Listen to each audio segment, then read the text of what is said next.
This is Karachi. Date was 11th September 1948. Father of the nation was dying, but nobody cares.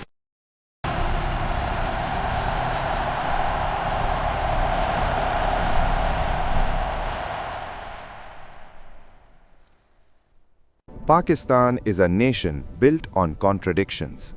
On one hand, it stands among the world's few nuclear powers, armed, formidable, and impossible to ignore. Yet on the other, there are moments when it is forced to stretch out its hand before the World Bank or the IMF, pleading for a mere $3 billion, an amount that a wealthy Indian businessman might casually spend on his son's wedding, flaunting obscene displays of wealth. Many of you may see Pakistan as an enemy.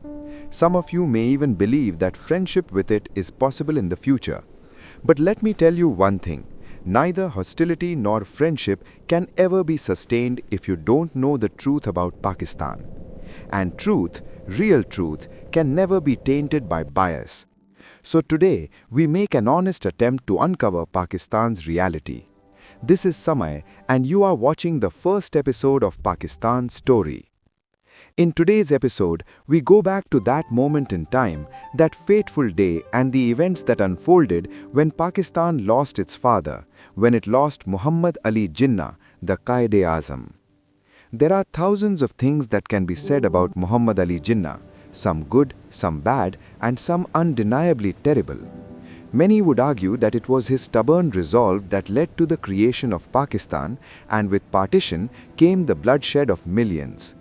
Others blame him for convincing nearly half of India's population that Hindus and Muslims could not coexist, despite having lived together for centuries. But that is not the subject of today's video. Today we focus on something far more unsettling, his death. And before we understand the death of Muhammad Ali Jinnah, we must first understand his importance in Pakistan's history.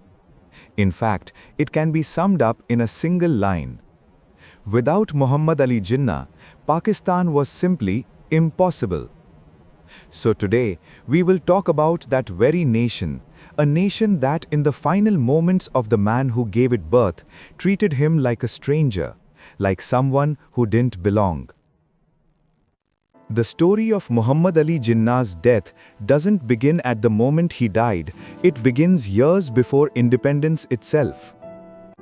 Nearly 2 to 3 years earlier, Jinnah and his family had already learnt the truth.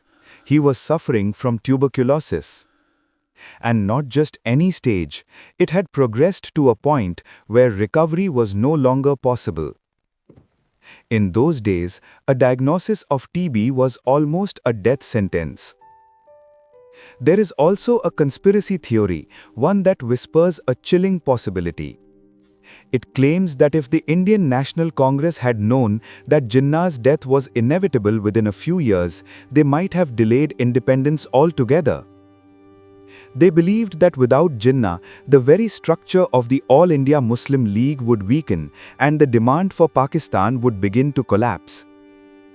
But perhaps the Congress never knew. And so, after millions had already perished in the fires of partition, they were left with no choice but to accept Jinnah's demand. Before independence, only a handful of people knew about Muhammad Ali Jinnah's illness.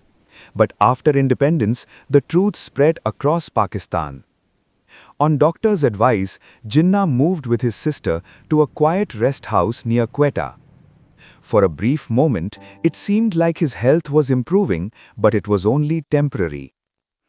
Within days, his condition worsened again and deteriorated so severely that at one point, his weight dropped to just 40 kilograms.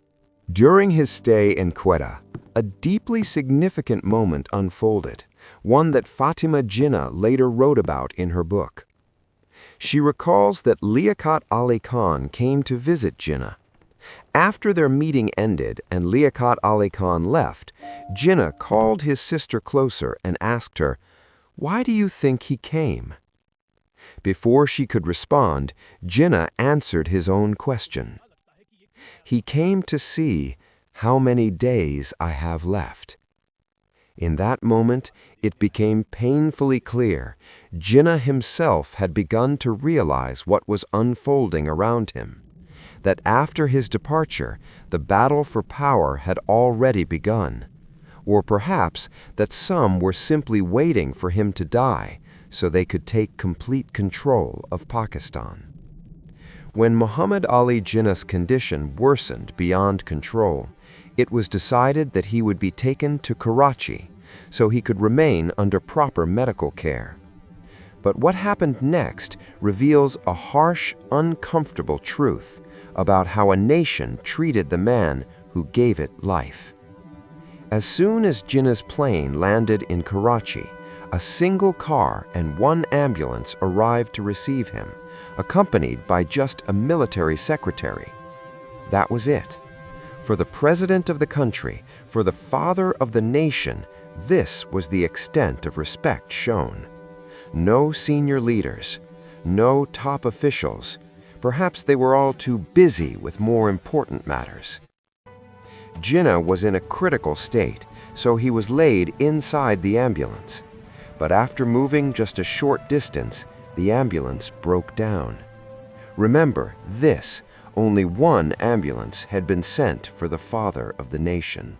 The second ambulance took hours to arrive. And the place where the first ambulance failed was near the settlements of refugees who had migrated from India. Fatima Jinnah later wrote about this moment, saying that those refugees had no idea that the man who had created a country for them was lying inside that broken ambulance, dying.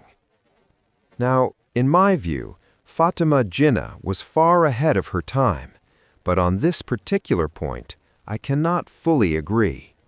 Because it was Jinnah himself who turned those people into refugees. They once had homes, land, a life of their own.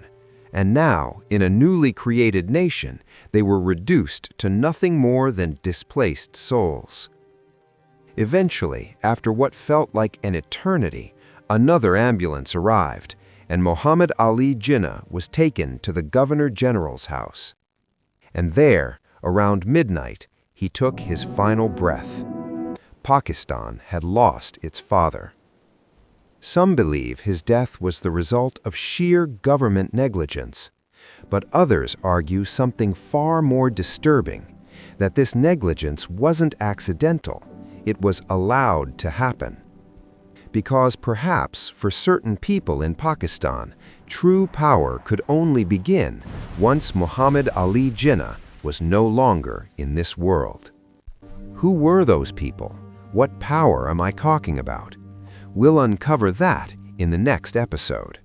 Until then, take care of yourself, take care of your loved ones, and remember, those who fail to understand history are doomed to repeat its mistakes.